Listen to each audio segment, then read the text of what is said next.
Vamos abrir as nossas Bíblias em Gênesis, capítulo de número 4. Gênesis, capítulo 4.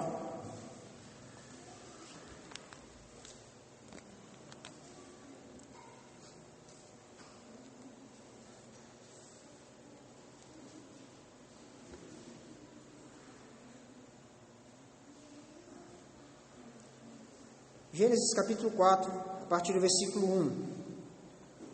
Coabitou o homem com Eva, sua mulher. Esta concebeu e deu à luz Caim. Então disse: adquiri um varão com o auxílio do Senhor. Depois deu à luz a Abel, seu irmão. Abel foi pastor de ovelhas e Caim lavrador.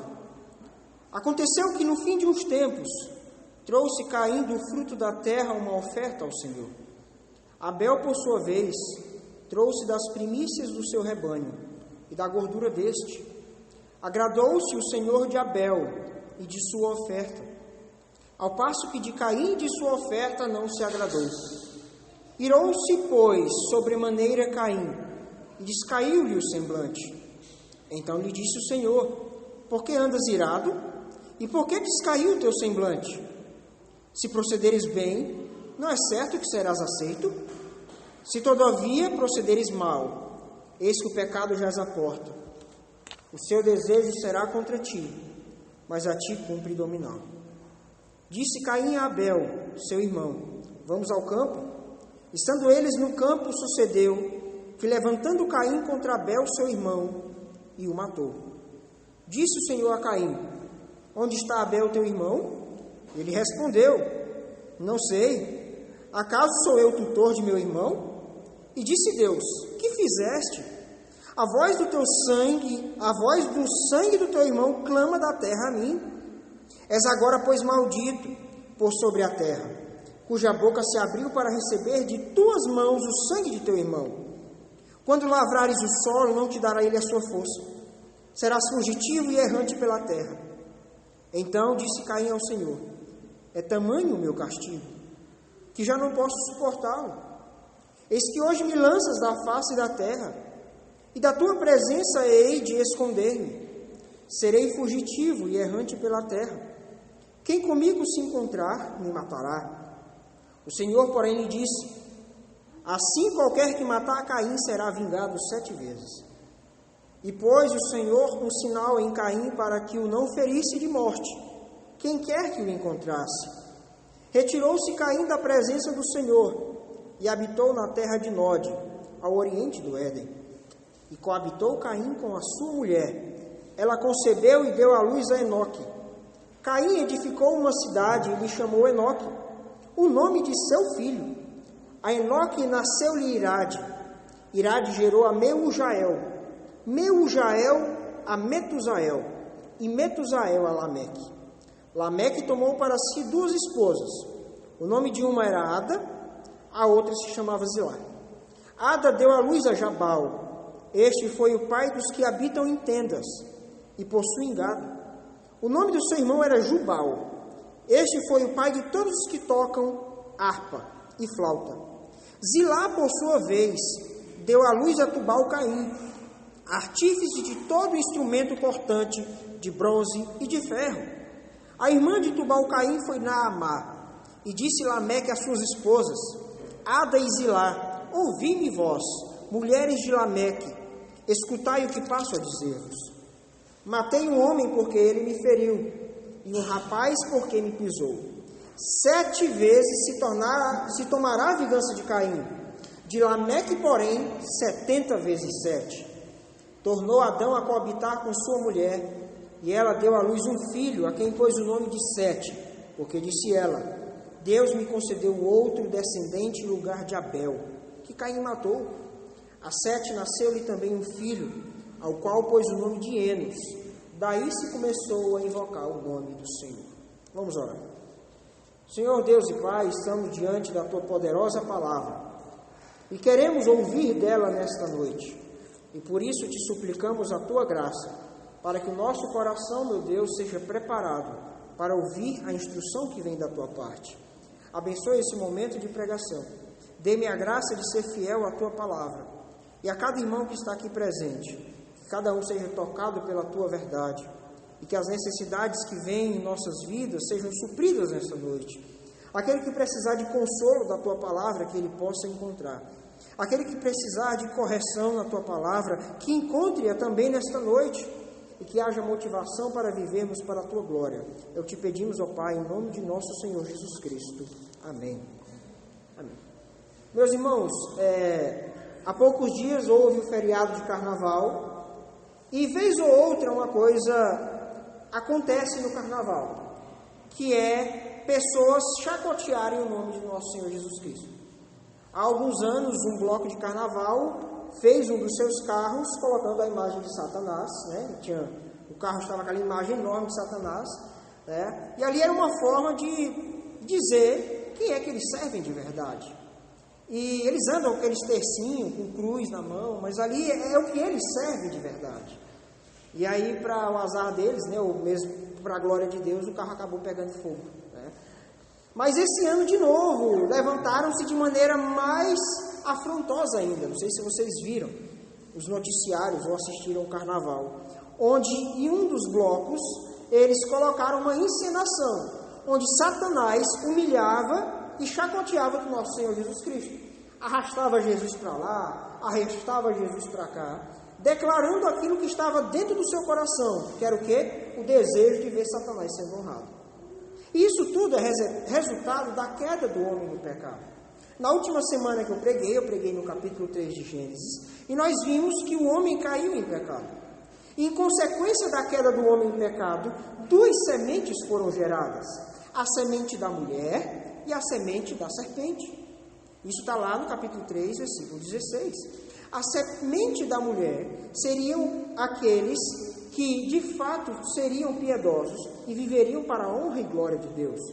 E essa semente acabaria desembocando em um lugar, que é na pessoa de nosso Senhor Jesus Cristo, o descendente da mulher, que esmagaria a cabeça da serpente. De outra sorte, uma outra semente existiria na terra, que era a semente da serpente, que são aqueles que não servem a Deus, aqueles que odeiam o Senhor e vivem para a glória de Satanás. E aí, desde então, o embate acabou se realizando. E o que a gente vê durante toda a Bíblia, eu falei isso na semana que eu preguei, todos os embates que nós vemos na Bíblia do povo de Deus com os incrédulos, nada mais é do que um reflexo desse grande combate entre a semente da mulher e a semente da serpente. E quando então esse pessoal do carnaval faz um carro como esse, idolatrando Satanás, ou então faz uma encenação como essa, com Satanás vencendo ao nosso Senhor Jesus Cristo, nada mais estão fazendo, apenas mostrando quem eles são, mostrando que eles servem a Satanás. E aí eles zombam da nossa fé. E muitas vezes a semente de Satanás se manifesta de diversas formas, com adoração clara a Satanás. Muitas vezes, quando as pessoas se entregam ao pecado e dizem que aquilo que elas amam de verdade, elas mostram que são semente da serpente. E muitas vezes também, quando elas perseguem a igreja e com raiva tentam destruir o povo de Deus. Todas essas são manifestações da semente da serpente. E nós vemos o primeiro exemplo dessas duas sementes já no capítulo de número 4, que é a passagem que nós temos diante de nós. Repito, eu disse que duas sementes foram lançadas, digamos assim, no capítulo 3. E aí a gente já tem o primeiro exemplo dessas duas sementes na vida de dois irmãos, Caim e Abel, que é o que nós vamos contemplar e analisar essa noite, tá certo? E de cara, antes de começar a falar, tá, eu queria deixar claro para vocês o seguinte: Satanás se levanta contra o povo de Deus. Entretanto, nós temos que ter uma coisa na nossa mente. Eu queria que isso que eu vou falar agora ficasse na sua cabeça durante toda a minha pregação, que é o tema da minha mensagem. Deus é fiel para preservar a descendência da mulher até a vitória definitiva de Cristo. Deus é fiel para preservar a descendência da mulher até a vitória definitiva de Cristo. Por que eu estou dizendo isso? Porque Satanás, sabendo que nasceria alguém descendente da mulher que esmagaria a sua cabeça, o que ele começou a fazer? A perseguir o povo de Deus. Mas o que nós sabemos pela palavra de Deus é que Deus é fiel.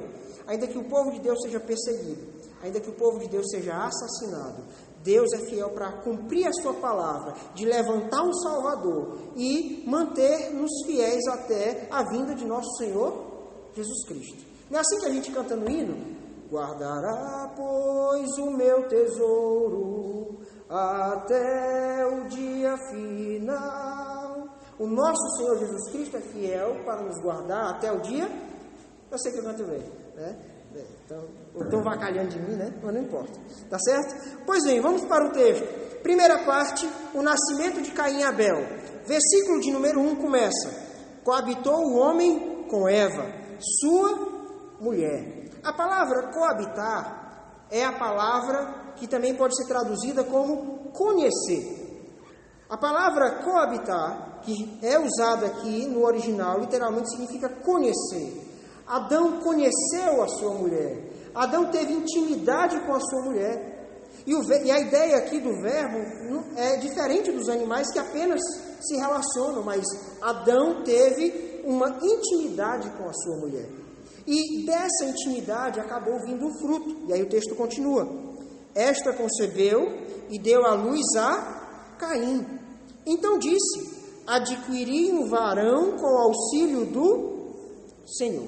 A palavra Caim, tá? Ela no hebraico soa muito parecido com a palavra adquirir.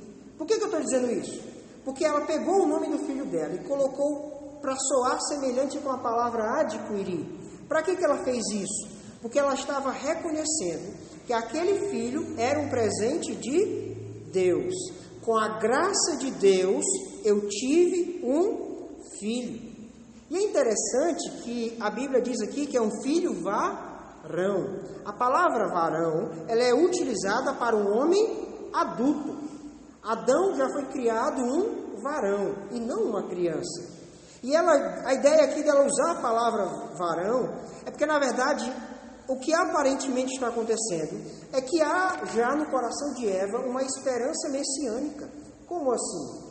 Conforme eu já disse para vocês, Deus falou que da semente da mulher nasceria o que esmagaria a cabeça da serpente.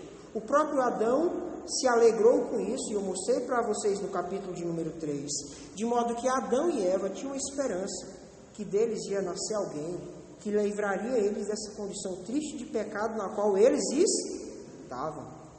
E talvez no coração de Eva, ao ter esse filho, ela já se perguntava: será que esse é o descendente já que Deus levantou para esmagar a cabeça da serpente, para nos levar de volta para o jardim do Éden que nós perdemos? Então todas essas coisas provavelmente pairavam na mente dela. Versículo de número 2: depois deu à luz a Abel, seu irmão. Então ela foi e teve um outro filho.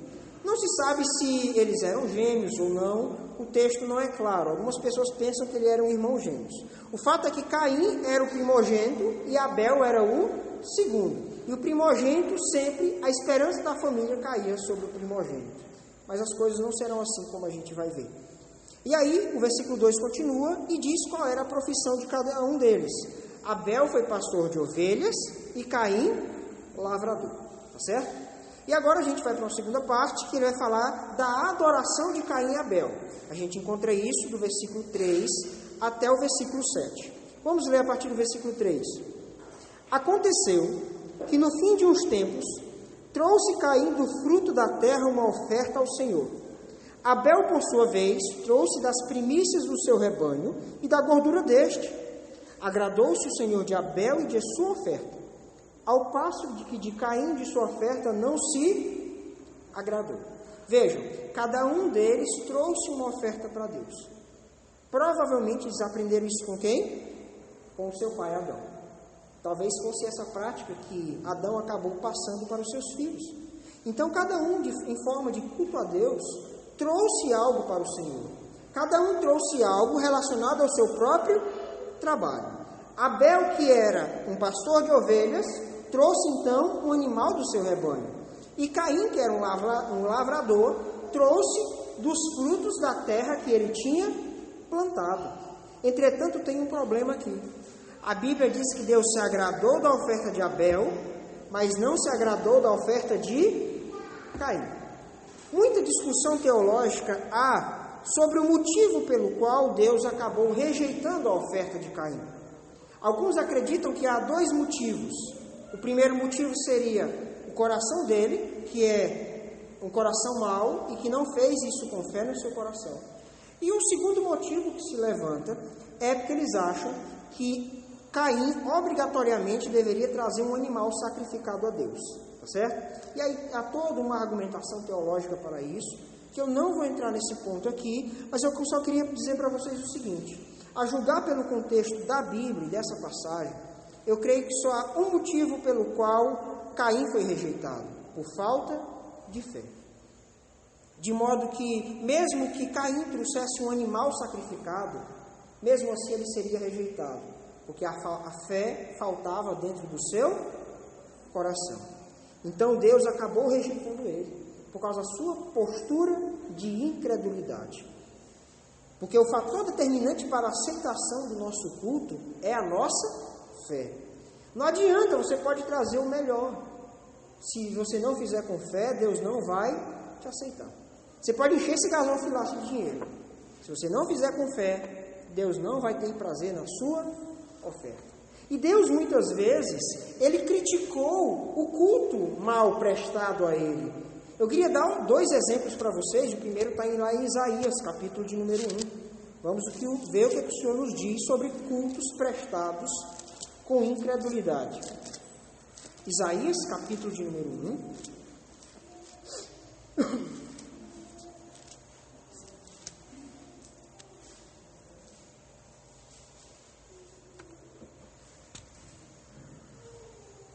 Versículo 10. Isaías, capítulo 1, versículo 10.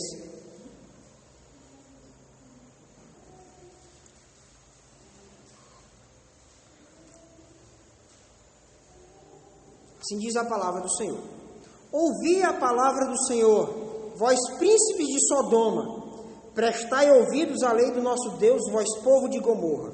Sodoma e Gomorra era uma terra que Deus tinha destruído. Nós vamos ver isso em breve quando a gente for para o texto. Só que Deus compara o povo de Israel com aquela terra de Sodoma e de Gomorra, terra de povo pecador. Tá certo? Versículo 11. De que me serve a mim a multidão dos vossos sacrifícios?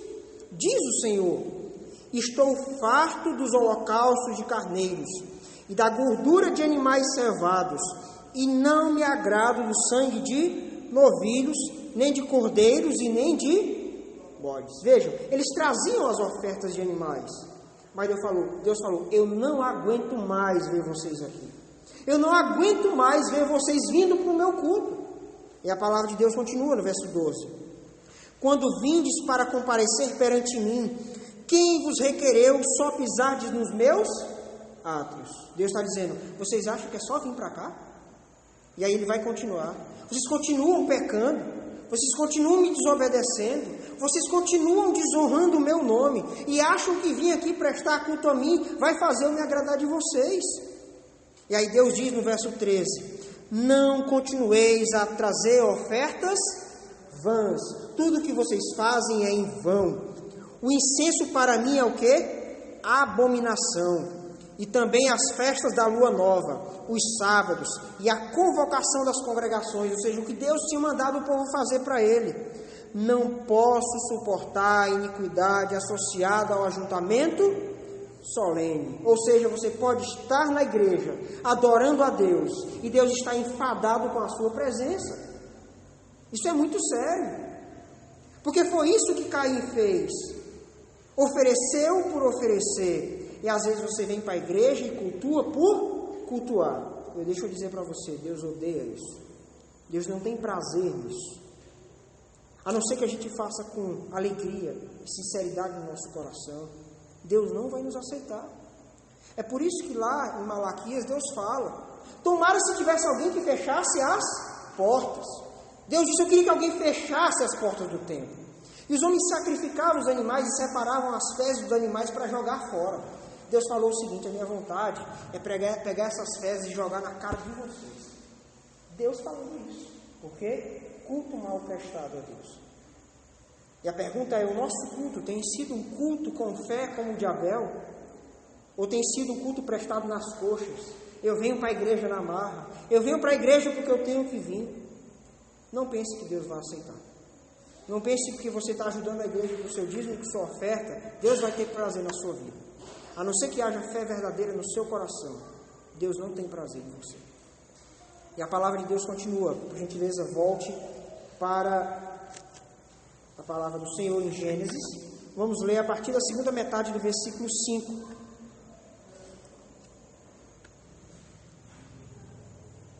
Irou-se, pois, sobremaneira Caim, e descaiu-lhe o semblante. Então lhe disse o Senhor: por que andas irado? E por que descaiu o teu semblante? Se procederes bem, não é certo que serás aceito? Se todavia procederes mal, eis que o pecado jaz à porta. Deus pergunta para Caim: por que você está com raiva? A culpa não é minha, a culpa é sua. É você que está oferecendo qualquer coisa. É você que está oferecendo de qualquer jeito. Porque quando nós olhamos para a passagem, a Bíblia é muito clara no contraste que ela estabelece. Diz que Abel trouxe das suas primícias, pegou o melhor que ele tinha e trouxe para Deus. Lá em Malaquias fala que o povo pegava aquele animalzinho que já estava quase morrendo, com a perna quebrada. Já que tinha que levar, leva essa aqui que não presta mesmo. Da mesma forma, a Bíblia diz aqui sobre Caim, que Caim trouxe depois de um tempo. Ou seja, Abel, na hora que viu os frutos do seu trabalho, trouxe da primeira coisa e trouxe para Deus. Esse primeiro animal que nasceu desse aqui, eu vou dar para quem? Eu vou dar para Deus. Já Caim, depois de um tempo, desfrutou do que ele tinha. Deixa eu levar uma oferta para Deus, colocando Deus em segundo plano. Então Deus pergunta: por que descaiu o teu semblante? Por que você está irado? A culpa é sua. E muitas vezes a gente é assim também, porque Deus muitas vezes nos reprova e a gente fica zangado com Deus. Muitas vezes na igreja o nosso erro é corrigido e a gente fica zangado. Tem gente que sai da igreja porque ouviu alguém pregando sobre o erro dele. Eu vim de um lugar onde uma pessoa saiu da igreja porque disse que o pastor só pregava sobre os erros dele. Não, é porque batia na muleira dele e achava ruim. Ele fala: por que você está irado? Corrija a sua vida. Da mesma forma nós, quando a palavra de Deus nos repreende. Isso não é motivo para a gente se chatear. É motivo para a gente se corrigir. E aí o próprio Deus fala: se você proceder bem, será que eu não vou aceitar você? Será que se você vier com fé no seu coração, será que eu não vou ter prazer em você também? Mude de postura. É igual a pessoa, né? Não trabalha, aí olha para o outro que tem dinheiro e fica reclamando, né? Estou dizendo que todo mundo que trabalha tem que ser rico, mas tem gente que é assim. É morto de preguiça, mas olha para quem trabalha e fala: olha, é rico, a sorte está do lado dele. Não, vai trabalhar, vai se esforçar também. E da mesma forma ele aqui, olhando para o seu irmão, ao invés de querer organizar a sua própria vida e trazer algo agradável a Deus, ficou irado. E aí Deus diz: o pecado jaz à porta. O pecado já está batendo na porta. O pecado já está na porta, te esperando sair para fazer o quê? Para te pegar. Esse é o primeiro momento onde a palavra pecado é citada na Bíblia. E Deus compara o pecado a um animal que dá o bote. Deus já sabia o que estava sendo maquinado no coração de Caim. Deus fala: o pecado jaz à porta. E cumpre a ti fazer o quê? Dominá-lo. Domine a tentação do pecado que está agindo dentro do seu coração. Assim como Eva teria que dominar o desejo de dominar sobre o marido, né? Porque Eva, a partir de que caiu em pecado, ela teria esse desejo, ela tinha que dominar ele. Deus fala também para Caim: domine o seu desejo pelo pecado. E aí a palavra de Deus continua: o seu desejo será contra ti, mas cumpre a ti dominá-lo. A tentação está batendo na tua porta, mas é sua responsabilidade resistir à tentação. É sua responsabilidade vencer o pecado. E é assim com todos nós, meus irmãos, durante toda a nossa vida. A nossa vida é uma luta constante contra o pecado. Não é assim que Paulo falou lá em Romanos capítulo 7? Que ele quer fazer uma coisa, mas o corpo dele acaba querendo fazer outra. Aí ele fala: desventurado homem que sou, quem me livrará do corpo dessa morte? Quem é que vai me livrar desse desejo de tentação? E aí depois ele expressa isso muito bem, que somente pela graça do nosso Senhor Jesus Cristo ele venceria o pecado. E somente com a graça de Deus, Caim venceria a tentação. Assim como cada um de nós, só venceremos as tentações das nossas vidas, se nós dependermos da graça de Deus. Entretanto, ele acabou não segurando as pontas. Ele acabou não seguindo a orientação de Deus. E aí segue para o versículo de número 8. Disse Caim a Abel, seu irmão: vamos ao campo. Estando eles no campo, sucedeu que se levantou Caim contra Abel, seu irmão, e o matou. Veja, de maneira astuciosa, ele leva o seu irmão para o campo. Provavelmente o matou à traição. E aqui a gente vê a derrocada do pecado de Adão e Eva. Eu mostrei várias consequências quando preguei no capítulo 3. Desconfiança, acusação, o marido acusando a mulher jogando a culpa em Satanás. E aí o pecado se agrava, porque nós temos agora o primeiro assassinato.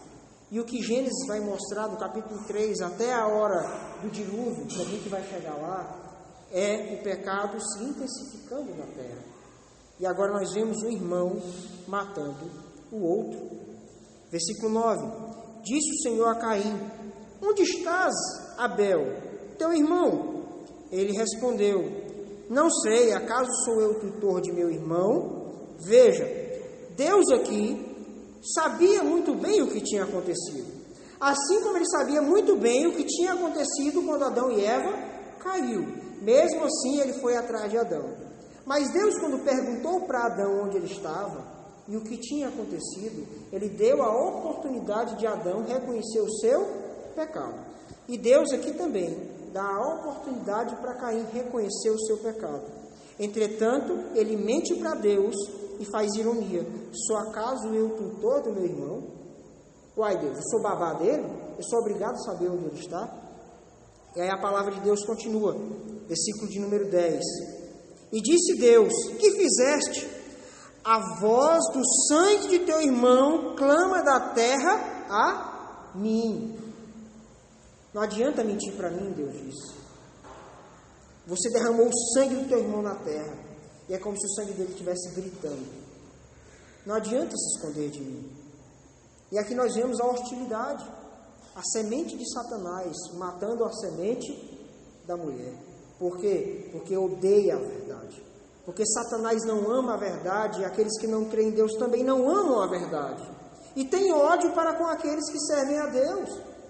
É por isso que muitos cristãos foram perseguidos e são perseguidos hoje, por causa do seu amor à verdade.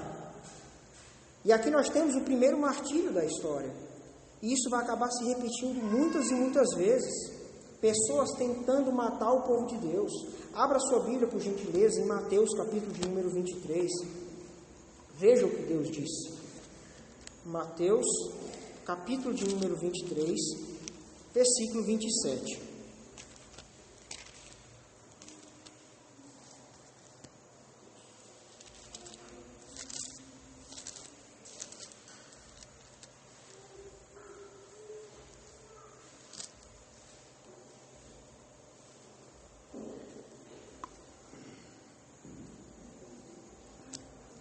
Ai de vós, escribas e fariseus, hipócritas, porque sois semelhantes aos sepulcros caiados, que por fora se mostram belos, mas interiormente estão cheios de ossos de mortos e de toda imundícia.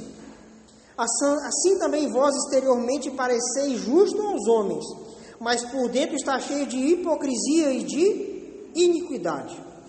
Ai de vós, escribas e fariseus hipócritas, porque edificais os sepulcros dos profetas, adornai os túmulos dos justos e dizeis: se tivéssemos vivido nos dias de nossos pais, não teríamos sido cúmplices no sangue dos profetas. O que o texto está dizendo? O povo judeu matou os profetas que Deus levantou. Deus levantava profeta para falar a verdade e os judeus matavam. E aí Jesus disse: agora vocês ficam aí ornamentando o sepulcro desses profetas que os pais de vocês mataram. E ainda fica mentindo, dizendo que se fosse vocês, não tinha matado. Mas veja o que nosso Senhor Jesus Cristo disse. Versículo 31. Assim contra vós mesmo testificais que sois filhos dos que mataram os profetas. Enchei vós, pois, a medida de vossos pais, serpentes, raça de víboras. Como escapareis da condenação do inferno? Por isso, eis que vos envio profetas, sábios e escribas. A uns matareis e crucificareis, a outros açoitareis nas vossas sinagogas, e perseguireis de cidade em cidade, para que sobre vós recaia todo o sangue justo derramado sobre a terra, desde o sangue do justo Abel até o sangue de Zacarias, filho de Baraquias, a quem mataste, entre o santuário e o altar. Resumindo, Deus está dizendo o seguinte: todos aqueles que não servem a Deus, durante toda a história, mataram aqueles que amam a Deus de verdade. Os pais de vocês mataram os profetas. Caim matou um servo de Deus. E daqui uns dias eu vou levantar homens, os seus apóstolos, os seus servos, e adivinham o que eles fizeram? Mataram também. Porque a semente da serpente sempre perseguirá o povo de Deus. Sempre os filhos de Satanás terão ódio para com a verdade do Evangelho. Então Jesus fala para ele: não adianta ficar mentindo. Vocês não mataram os profetas, mas os pais de vocês mataram. E os profetas que eu vou levantar, vocês vão matar também. Dentro da própria igreja de Deus, que era o Israel do Antigo Testamento, houve ódio pela verdade.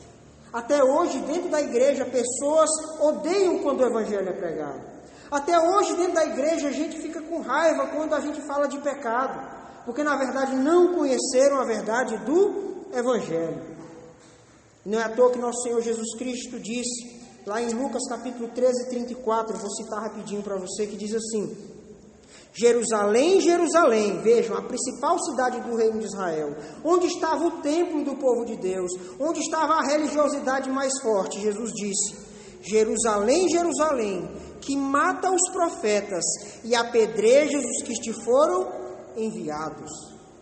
É isso que os filhos de Satanás fazem, perseguem o povo de Deus.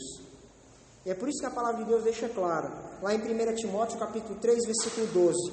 Ora, todos os que querem viver piedosamente em Cristo Jesus serão perseguidos. Todo mundo que quiser servir a Deus de verdade será odiado. Por que nós seremos odiados? Porque o mundo odeia o povo de Deus.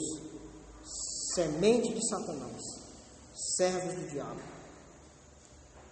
Lá em Apocalipse capítulo 2 deixa isso muito claro. Apocalipse capítulo 12 deixa isso muito claro. Satanás perseguiu nosso Senhor Jesus Cristo. E os servos de Satanás perseguem ao povo de Deus. Entretanto, no que nós cremos, meus irmãos, é que o nosso Senhor Jesus Cristo fará justiça. Porque o sangue de Abel clamava da terra. E o que o sangue de Abel clamava da terra? Clamava por justiça. Assim como em Apocalipse, capítulo de número 6, aqueles que morreram por causa do Evangelho perguntaram: Senhor, quando é que o Senhor vai fazer justiça? E aí são dadas roupas para eles e dito a eles: descansem, porque Deus vai fazer justiça. Abel morreu nas mãos de Caim. Os profetas morreram na mão do povo de Israel. O povo de Deus, os apóstolos, morreram na mão dos malfeitores. Cristãos em nossos dias morreram nas mãos de incrédulos, de pessoas que não amam a verdade, em países onde eles se escondem. Isso tudo só demonstra uma coisa: eles são filhos de Satanás e semente da serpente, parentes de Caim. Mas a Bíblia diz que o nosso Deus fará justiça. Abra sua Bíblia em Hebreus, capítulo de número 12.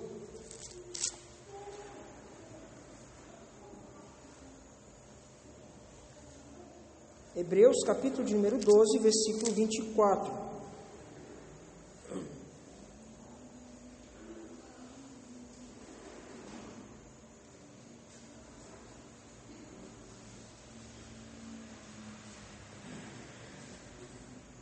Diz assim o texto: e a Jesus, o mediador da nova aliança, e ao sangue da aspersão que fala coisas superiores ao que fala o próprio Abel. O que a Bíblia está dizendo? O sangue de Abel foi derramado e clamava por justiça. O sangue de Cristo foi derramado e trouxe a justiça necessária. Abel clamava por vingança, o seu sangue, mas o sangue de Cristo falava de algo muito melhor, falava de salvação, falava de perdão. O sangue de Abel foi derramado no chão, ele clamava pela justiça de Deus, e Deus fez justiça derramando o sangue de nosso Senhor Jesus Cristo, trazendo salvação, trazendo paz, trazendo perdão sobre as nossas vidas. E por isso que a Bíblia diz que o sangue de Jesus é mais precioso do que o sangue de Abel. O sangue de um justo foi derramado, que pedia a justiça. Mas o sangue de Jesus Cristo traz a justiça necessária. Traz tudo aquilo que os homens precisam. O sangue de Abel apontava o pecado do seu irmão. E o sangue de Jesus Cristo lava os nossos pecados. O sangue de Abel mostrava o erro. O sangue de Jesus Cristo perdoa o nosso erro. Entendem o paralelo? Volte, por gentileza, para Gênesis, capítulo de número 4, versículo de número 11. Deus diz: és agora, pois, maldito sobre a terra, cuja boca se abriu para receber de tuas mãos o sangue do teu irmão. Quando lavrares o solo, não te dará ele a sua força. Serás fugitivo e errante pela terra. Deus falou o seguinte: você contaminou a terra com o sangue do teu irmão. Agora eu vou amaldiçoar a terra e você vai plantar e a terra não vai dar o que você quer. De modo que você não vai conseguir parar num lugar para morar. Pelo seguinte motivo, porque eu amaldiçoei a terra e eu vou amaldiçoar tudo aquilo que você for fazer, Deus disse para ele. Em Gênesis capítulo de número 3, Deus não amaldiçoou o homem, amaldiçoou a terra. Mas aqui a maldição cai em cima do próprio Caim. Deus diz: você é um maldito. E aí versículo 13: então disse Caim ao Senhor: é tamanho o meu castigo que já não posso suportá-lo. Eis que hoje me lanças da face da terra, e da tua presença hei de esconder-me. Serei fugitivo e errante pela terra. Quem comigo se encontrar me matará. E o que é interessante aqui, meus irmãos, é porque Caim, ao invés de buscar graça em Deus, ele acabou se reclamando. E disse: eu vou fugir de Deus o resto da minha vida. O seu pai, Adão, tinha pecado. Só que Adão acabou tendo esperança no Salvador, conforme eu mostrei para vocês. Ele tinha a esperança que de Eva nasceria o Salvador. Caim também caiu em pecado. A maldição também veio sobre ele. Só que enquanto Adão buscou esperança no Messias que viria, Caim resolveu fugir de Deus. É fato que a maldição de Deus veio. É fato que o castigo de Deus veio. Mas ele poderia buscar perdão da parte do Senhor. Mas qual foi a escolha dele? Fugir de Deus. Nem sequer remorso ele teve. Quanto mais arrependimento. E é por isso que ele fala: quem comigo se encontrar vai me matar. O que nós temos que entender, meus irmãos, é que Caim e Abel não eram os únicos filhos daquele casal. Deu tempo eles crescerem, deu tempo Adão e Eva terem tido mais filhos. Já havia mais pessoas na terra. Caim então tinha mais irmãos. E ele disse o seguinte: alguém vai se encontrar comigo, algum dos meus irmãos vai se vingar e vai me matar. Talvez algum filho de Abel, eu não sei se Abel teve filho, a Bíblia não fala.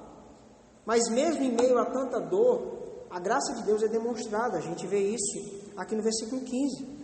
O Senhor, porém, lhe disse: assim qualquer que matar a Caim será vingado quanto? 7 vezes. E pôs o Senhor Deus um sinal em Caim, para que o não ferisse de morte, quem quer que o encontrasse. Ou seja, o que o texto está dizendo? Deus falou: mesmo você tendo pecado, a minha graça vai sobre a sua vida. E eu não vou permitir que ninguém mate vocês. E quem matar vocês será vingado 7 vezes. Ou seja, eu não vou deixar ninguém tocar em você. Deus colocou um sinal nele, a gente não sabe que sinal é esse. O fato é que Deus permitiu que ele continuasse vivo e disse: eu não vou mais permitir que haja mais mortes. Eu não quero que por causa desse pecado haja mais assassinato. Então eu vou proteger a sua vida.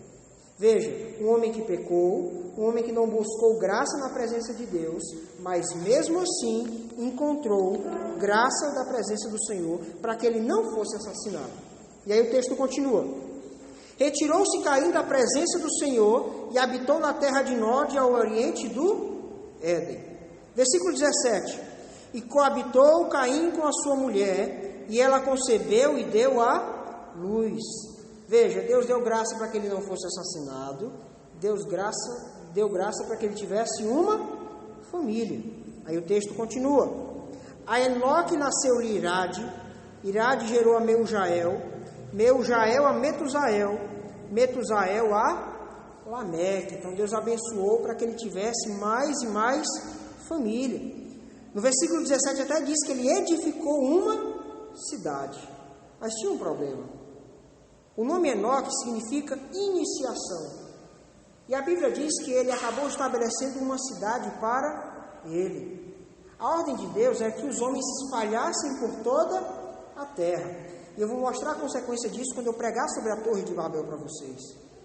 Mas ele, então, entendendo que a ira de Deus estava sobre a sua vida, em vez de buscar perdão, o que foi que ele fez?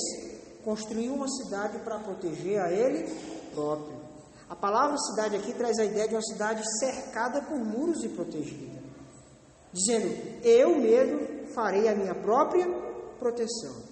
Eu não preciso de Deus. Eu não preciso do Senhor. E aí ele teve filhos, e aí na 7ª geração vem um filho chamado Lameque. Versículo 19. Lameque tomou para si 2 esposas. O nome de uma era Ada, a outra se chamava Zilá. Veja, mais um resultado do pecado na terra. Qual que era o resultado? Poligamia. Deus abençoou o casamento entre um homem e uma mulher. Mas agora um homem acaba tomando 2 mulheres para si. E isso ainda é resultado do pecado. Mentira, assassinato e agora poligamia. E o pecado não para por aí. Versículo 20. Ada deu à luz a Jabal. Este foi o pai dos que habitam em tendas e possuem gado. O nome de seu irmão era Jubal. Este foi pai de todos os que tocam harpa e flauta. Zilá, por sua vez, deu à luz a Tubal-Caim, artífice de todo instrumento cortante, de bronze e de ferro. A irmã de Tubal-Caim foi Naamá. Veja, aqui nós temos o desenvolvimento da civilização, da cultura, dos trabalhos manuais, mesmo no meio das pessoas que não creem em Deus, a arte. É por isso que eu até preguei para vocês esses dias e falei, que por isso que mesmo não cristãos fazem músicas boas, aqui e acolá, Por quê? Porque a graça de Deus recai sobre as suas vidas. Mesmo na família de Caim, pecador, assassino, na família de Lameque, assassino também, como a gente vai ver, havia a graça de Deus.